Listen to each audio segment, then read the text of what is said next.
We're moving from Bisbee, continuing up Historic Highway 80 to head into Douglas, where Amelia Earhart flew in 1929 on the first Powder Puff Derby.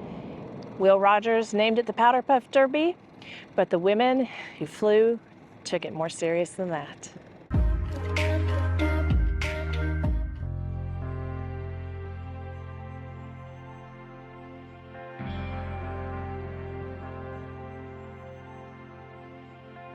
Are you ready, Fred? I'm ready. I like traveling old roads. I think this is better than 66. Uh-oh. The Apache Powder Road. Scary, kids. We're in Douglas at the historic Route 80 Visitor Center. That's right. There's a highway right there, Route 80. But our last stop, this is the last stop on Historic 80. Then we go into Mexico. Yeah, right on the border. So let's check out Douglas. Okay, let's go. Nikita, you coming?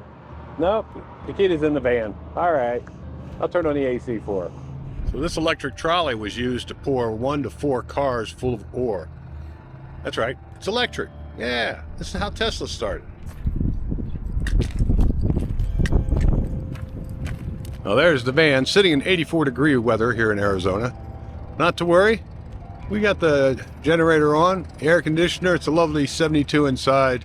Nikita is loving it. We're heading into the Douglas Visitor Center, where we have heard that if you ask, you can get a free souvenir Highway 80 magnet.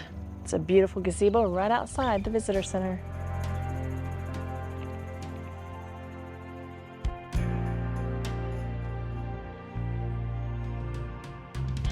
And then you just come all the way. Here's the Gadsden. Catty corner to the Gadsden is the Last Supper Museum. Art Carwell is another place to visit. That's a historic 80s magnet. I'm going to put this on the refrigerator. It won't stay because it's not metal. But anyway, it looks like metal. So pretty cool though. The Historic Gadsden Hotel was established in 1907. The Gadsden Hotel became a gathering place for the farmers, the ranchers, cattlemen, businessmen, and miners. The hotel has an elegant lobby. It's the most elegant since the Fairmont in San Francisco. Check out these huge Tiffany stained glass windows. I've heard they have great food and superb cuisine. These steps make you feel like a princess. It amazes me how the structure is just so good. So old, but still intact. Check out those huge marble columns. This piano is a living memorial in lieu of a headstone for Mr. Menakis. Love this hotel. Eat breakfast here every morning. Could you imagine all the history if this hotel could talk? Absolutely stunning. Check out this stained glass on the ceiling. Anybody down for a shoe shine? These telephone booths were pretty popular back in the day. Maybe we should park the RV and spend the night here one time. If you come to visit, make sure you stop in at the Saddle and Spur Tavern. The Gadsden Hotel is a National Historic Site.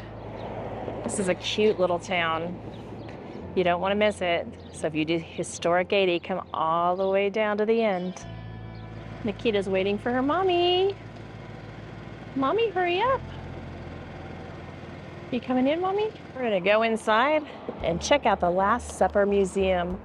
This is definitely a modern day take on the Last Supper. Now there's a Knights Templar. We have Star Wars, Sesame Street, Marlboro. I'm not sure what to think about it. It's Kachinas of Four Corners. All right, hey, welcome to the Last Supper Museum. I'm EB. It's biggest collection of Last Suppers in the world. We have more than 600 on display today and more than 2,000 in the vault. We're in a 117-year-old building displaying more than 100 years of collecting. Men, women, animals, plants, and inanimate objects are all on display, and all cultures, and from every continent except Antarctica. Charles Flory and his wife Wilma were Methodist pastors in Greensburg, Indiana, and had the only Last Supper museum in the world.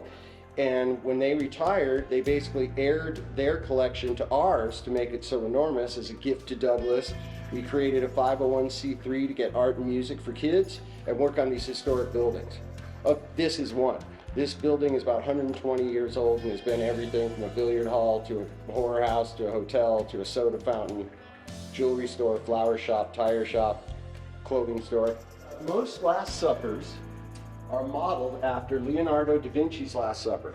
Here is a nice print of it. It's in Milan, Italy, and we know those folks are the only other Last Supper museum in the world, and the joke between us is, well, they only have one. But this is the most repurposed and redone image in the history of art. Andy Warhol, last thing he did, 60 Last Suppers, then he died a devout Catholic. Salvador Dali, he has his in the National Museum of Washington, D.C. All pop culture wants to see it. Sopranos, yes, we have one. Michael Jordan, of course we have one. Harry Potter, yes. And in this, there's no Grail. What? Surprise. And a lot of people say John here is Mary, and Peter has a knife.